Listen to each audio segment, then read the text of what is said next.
This is Mindfulness with Richard. I'm Richard Clarke. Welcome. And let me get on with the program. Excuse me, let me get my screen set up. And here we go. One important aspect to sustaining a meditation practice is your feeling that it contributes to your happiness. To see this, you have to know about happiness, what it is, and where it comes from. The first question is happiness an experience, or is it a state of mind, or a state of being? Happiness happens within us. It's experienced by us. No one else really knows if you're happy, but you do. You know if you're happy, if the happiness is from a thing, then the thing is in the world, and the happiness is something you know within yourself. Sometimes you are happy. Sometimes you are not. Happiness from things of the world come and then it goes. Ramana Maharshi said that we all want always to be happy. This is truth about our deepest motivation. We want always to be happy, and we want happiness that lasts, not that comes and goes. Sensory pleasure brings happiness that is experienced. This is temporary. It comes and then it goes. Happiness from events or relationships in the world are likewise temporary. So all you can get with this kind of happiness is something that is temporary. And even the best of it leaves you wanting more. Ultimately, it is not satisfying. So what about this state of happiness? Have you ever just been happy? Happy in the moment with no cause you can find? This is the happiness that comes from within each of us. The source of happiness lies within us. This is what spiritual teachers have been saying for thousands of years. Lasting happiness is not something that can be found externally, but rather it is a state of mind that we can cultivate from within. First, though, are our tendencies. These are our mental habits around what we think we need to be happy. These are a barrier to real happiness. The desire for happiness is where our mental tendencies show up and interfere with our desire for peace and a quiet mind. You develop mental habits over a lifetime, tendencies that say, if I do this or get this, it'll make me happy. A classic example is chocolate. Many people think that eating it will make them happy. So they want chocolate. They desire it. The desire affects the choices you make and the actions you take. And the next thing you know, There's chocolate. These mental habits form the conditioning that limit the choices you make and limit your life. They're also the source of the thoughts that just seem to come up when you're meditating. The thought doesn't just come up, but it is from a tendency exerting its influence. We want to be happy and think our tendencies show us the way. You can break down these tendencies. It takes sustained effort, but you can do it. They're just habits, and you can make new habits. The best way to bring down a tendency is to see that it's not going to bring you lasting happiness, which is what you want. Happiness from chocolate is temporary. Happiness from within is not. Favor what you love over what you just like. One way you affect your happiness is by your choices, choices of attitudes, activities, and relationships. A source of happiness is the attitude of gratitude. When we take the time to appreciate what we have in our lives, we experience a sense of contentment and joy. Practicing gratitude, remembering to be grateful, can also shift our focus away from negative thoughts and feelings and instead focus on the positive aspects of our lives. One source of happiness is a positive mindset. By noticing and focusing on the positive aspect of our lives rather than dwelling on negative experiences or emotions, we can improve our overall sense of well being. This can include positive self talk instead of the negative internal voice that many of us have, and expressing gratitude for the good things in our lives and reframing negative experiences in a more positive light. A big source of happiness is mindfulness itself. By being present and fully engaged in this moment, we experience a sense of peace and contentment. When we're mindful, we're not dwelling on the past or worrying about the future, but rather we're fully present in the here and now, taking and releasing whatever life gives us. Social connections and a sense of belonging also bring happiness. Building strong relations with friends and families and community members helps provide us with a sense of support and connection, which can be essential to our well being, and it's important in this stage of our lives. Research also shows that helping others leads to increasing feelings of happiness and well being. Another source of happiness is pursuing meaningful goals and activities. When we have a sense of purpose and direction in our life, we feel a greater sense of fulfillment and satisfaction. This can include hobbies and interests that we enjoy, volunteering for something we believe in, or working towards some other personal goal that aligns with our values, or pursuing creative outlets. This is especially true with selfless service.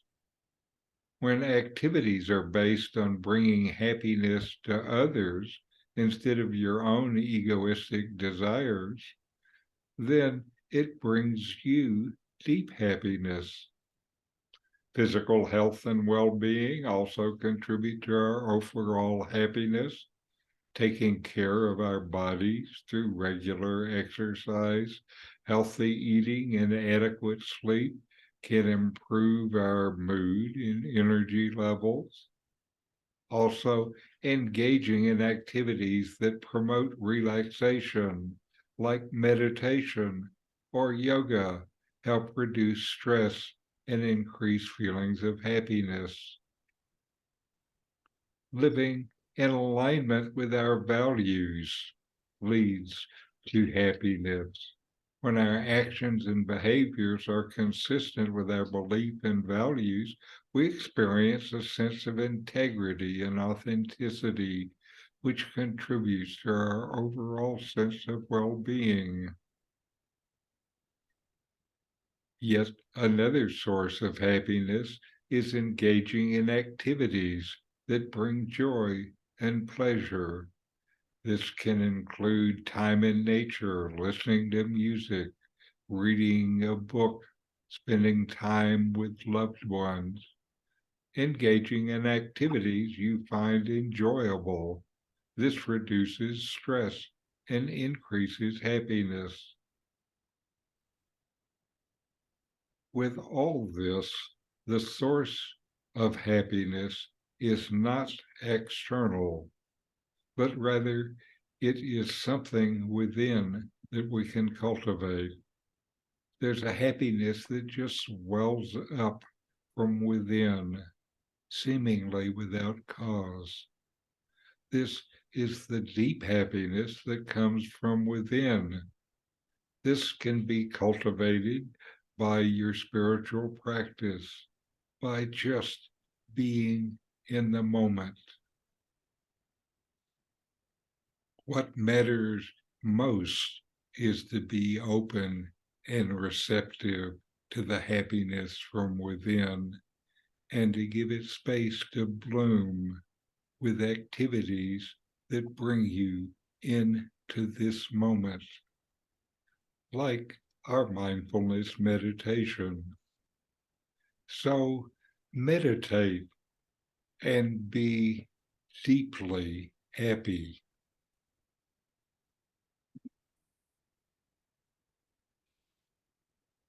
All right. And how was your meditation last week, Richard? It was good, particularly on Monday, when we went to a Carmelite monastery and I had a very deep meditation. Oh, wow. It was wonderful. And then Tuesday, I wanted chocolate.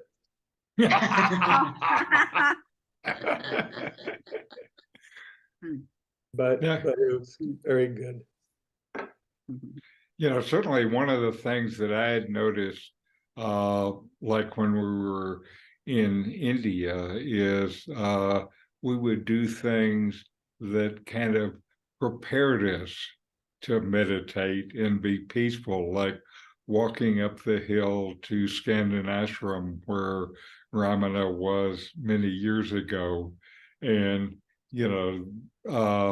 then sitting in the place and listening to the Swami chant and meditating after it. It took this effort to do it. And part of the effort was the intent to be peaceful and meditate. And that's what you experienced with the Carmelites. Yeah, it was wonderful. And then, because of you, I still get all these wonderful videos from Rajan. Uh-huh. He sent me one last night with people walking down the street, and in the background is Om Namah Shivaya. It's beautiful. Very good. Would you send that to us? He doesn't send No, us he didn't. videos. He didn't send it to us. He takes better care of you, Richard, than he does us. Okay. That's good. I'll send it to you. Okay. Thank you. How about you, Barley? How's your meditation been? And now it was non-existent. I was on that trip for a purpose and I just couldn't think about anything Mhm. but that, unfortunately. Mhm. And yet, I realize it would have helped me, but I just didn't happen. So I'm here Mhm. today, back on Mhm. track. Yeah, you're here today, and it still takes intent for you to be here today. So your own intent to do what you need to do to be happy is working. Mhm. Okay, anyway, I'm glad to see you back again and have you with us so you can be quiet and meditate and find your own joy of being. That's good. How about you, Doug? Over the weekend, I had some really good meditations, pretty deep. But then the beginning of this week, I wasn't feeling very well at all, and it's hard to meditate when you aren't feeling good. Right, right. So this week I have not been doing much, but I was happy to hear your talk about happiness. Okay, well, good. That's our job now in this time of our life.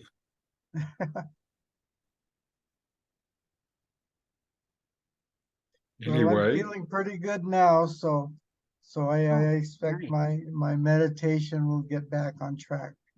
okay, very good. Very good. How about you, Carol? Well, we've been following the schedule that we've had ongoing, and I'm finding that it's subtle, but the meditations are deeper, and I find that I'm thinking about who I am really at other times, except during, other than meditation times. Mhm. So yeah, so I think it's good. It definitely has made me calmer and more peaceful.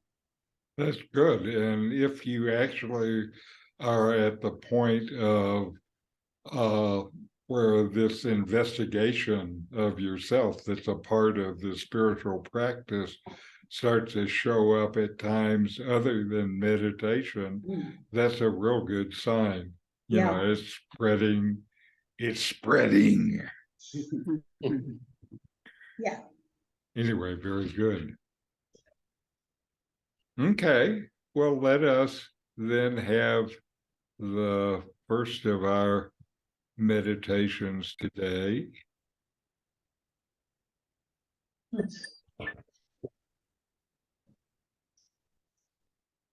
Now, mindfulness is present moment attention, paying attention on purpose in the present moment, non-judgmentally, fully receive whatever is experienced, then let it go.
All right.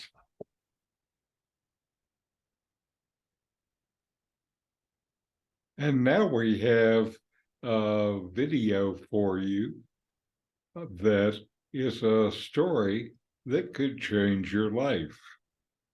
It's about 3 laughing monks in China.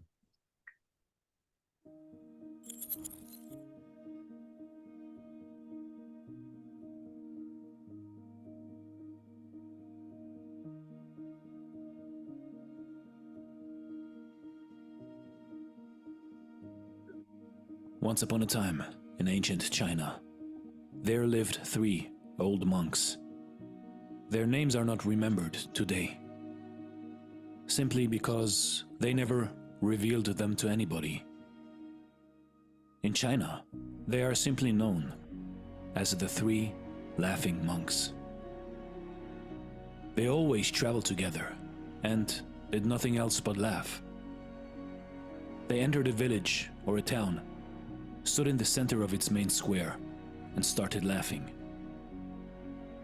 Slowly but surely, the people who lived and worked there, and the passers-by, couldn't resist and had to start laughing as well. Until a small laughing crowd had formed, and eventually the laughing had spread to the whole village or town. That was the moment when the 3 old monks moved on to the next village.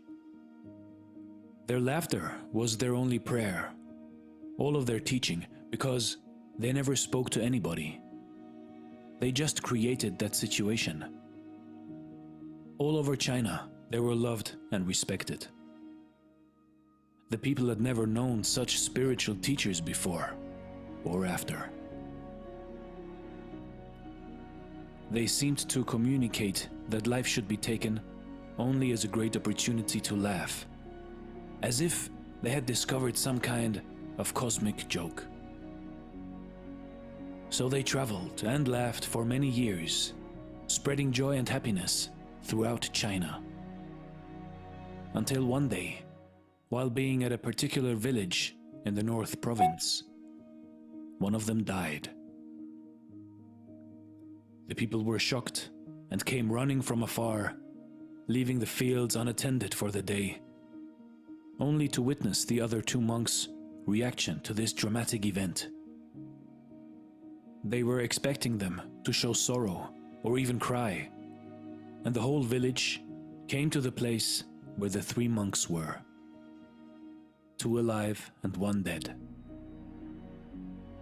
But the 2 remaining monks were laughing only harder.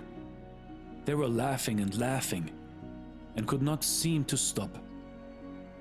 So that a few of the good people who were assisting to this scene, in disbelief, approached them and asked them why they weren't mourning at all for their deceased friend. And for one time, the monks actually responded. Because yesterday, on our way to your village, he proposed a bet on who of us would beat the other 2 and die first. And now he won, the old rogue. He even had a testament prepared.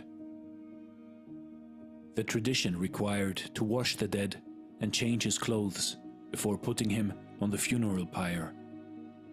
But the old monk had explicitly asked to leave the old clothes on him, since he had never been filthy for 1 day. I never allowed any of the filth of this world to reach me through my laughter, his testament stated. So the old man's body was placed on the pyre with the garments he was wearing when he had arrived. And as the fire was lit and started licking on his clothes, to everyone's astonishment, suddenly fireworks of 100 colors went exploding up and down and to all directions. And finally, the people who had gathered there also joined the laughter of the 2 wise men. You see, in life, in your life, maybe the only reason that we are here on this earth is so we can laugh and laugh and never stop experiencing joy and laughter So next time you face a problem, look in the mirror and just laugh the problem away. Because your joy is what makes you alive. This is Dare to Do Motivation Stories. Thanks for watching and stay blessed.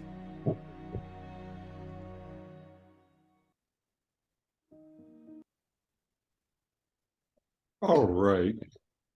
Now let's have our final meditation.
All right.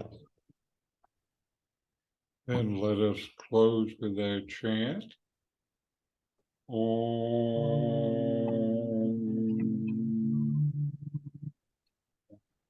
Shanti, Shanti, Shanti. Om. Peace, peace, peace. All right. Comments or discussion? That was a lovely 3-month presentation. That was great. Fun, yes. I have been to laughing yoga. It's tricky because it sounds kind of contrived laughter, but you know, sometimes you can get into it. I am a certified laughter leader. Are you? Yeah, I took Oh. that for my old people. When I worked with old people, I wanted to give them another thing. So, and You it's exercise really is what it is. It's making yeah. you breathe and oxygenate yourself. Mm-hmm. We And should then try learn how that to make a a meditation. good bet, you know, Huh. the first one to die, and then load your pockets with pyrotechnics. Huh. Yeah, I'm not Yes. taking that bet. I'm not doing that bet. Yeah, I like that idea. Fireworks for your funeral. That's great. Mhm. Yes, and I loved these teachers that just went around China and never said anything. All they did was laugh. Oh my. You've actually seen them, huh? No, Oh, I think heard they about it. were thousands of years ago. Yeah, Oh, apocryphal. You know, they So had a there, good time. so there was more than just the three. There were a lot of them. Well, certainly there were other ones like it, like the Hotai, the Laughing Buddha, yeah. was another character like that. And the children of the town loved him because in the little sack he carried over his back, he had candies in it and gave them out to the kids. I don't know where he got his candies, Mm, mm. but they just were happy when he came through town. I gave my son a sculpture of a Buddha with his hands up, laughing like that, Oh, Uh-huh. nice. rather than serious. So Right. that's some. That's good. That was probably a Hotai. If he was chubby, And chubby, sure. then he was a Hotai. Hotai. Okay. Yes. How do you spell that? Hotai. And one of the famous stories about him is somebody came in and he came into town and somebody asked him, "What is the practice of Zen?" And Hotai just released his stick with his bag in it and it fell to the ground, plop. And that was his answer as to what practice is. And they asked then, what is the realization of Zen? And then he picked up his stick and walked off. That's good. So all laughing Buddhas, sculptures, for instance, are Hotai. I think that's the main character. Yes. Yes. Okay, Yes. I didn't know. But that's just the one laughing Buddha. This is 3 of them. They come in sets. Oh, wow, yeah, And so that would be even more crazy. yeah. And I think hard to not notice when they came into the center of your village and just sat down and start laughing. Yeah. You know, again, it's our job now. It's our job now to be happy. I think it's our job actually has been our job all along.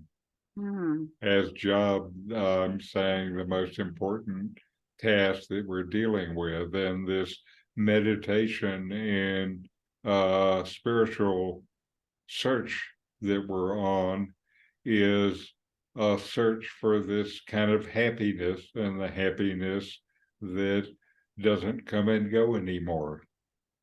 That's what all these guys promise us. And we know because of our connections to Ramana Maharshi and the teacher we had in California, that there are people who actually live that, so it's not just some fantasy idea. It's something that we have seen people live and breathe. I remember with my first husband, this is maybe 50 years ago, at some point I thought that your husband was supposed to make you happy. I learned along the way that that isn't the way it works. Well, That's right.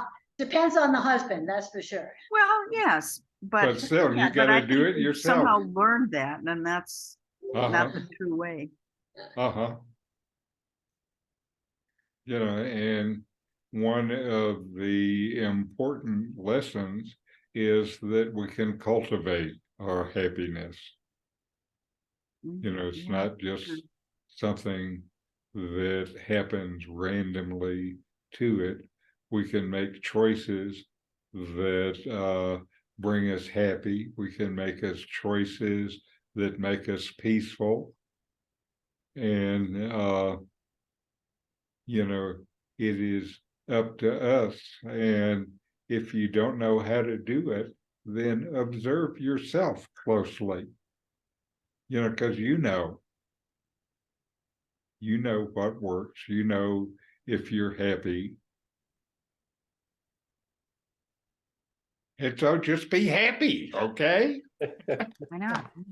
Well, certainly for us participating in your group, Richard, is a part of that. That's a good step towards that. Uh-huh. Well, thank you. I think you're right. That's my intent. So with that, let's all be happy. And you want deeper meditation, more peace, more happiness.